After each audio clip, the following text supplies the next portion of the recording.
Well, right now, Disney's having what we would call an identity crisis from a stock perspective. You know, if you owned Disney a few years ago, you owned it for the dividend, you owned it for the free cash flow, and then the DTC product came out, and we talked at length at the time about how much they would benefit from this content catalog that wouldn't require additional spend the way that, you know, Netflix has needed to spend over the last few years.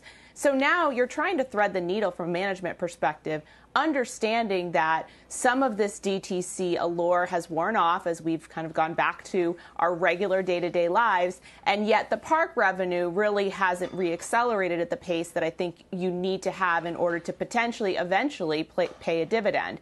And so for me, if you don't own the stock, I mean, this is a great long-term buy for, you know, I have it in my children's portfolios. There's a great brand here. There's a great execution, you know, from the management team. But right now, from an institutional standpoint, it's hard to place this stock in portfolios. Yeah, Dr. J, you own shares and calls, so it's in your portfolio, to say the least. You suggest it's underappreciated. In what sense? Well, it's underappreciated, Scott, because of that underperformance that you and Shannon just spoke of. Any of us that have bought this one this year are not happy with most of the purchases. I mean, granted, a year-over-year price, you're up a little off that year-over-year number, but year-to-date, like you say, down 16%, that's some pretty bad underperformance versus an S&P that's up in the mid-20s right now. I think overall, Scott, I'm comfortable holding it because I think it is underappreciated and undervalued. The parks haven't fully reopened yet. Theaters, people are not fully going back to theaters either.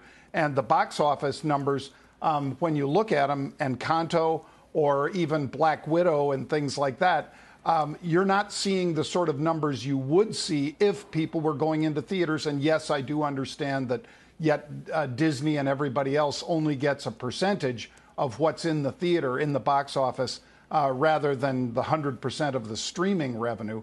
But that streaming revenue is not nearly the same for them. They need theaters reopen. They need the parks fully reopen. That's the underappreciation. The quicker they can get back to that, Scott, I think you just write calls against it at 155. The stock's 153 right here. You just write the 155s against it. When it gets there, you write the 160s and so on and so forth. Rinse and repeat.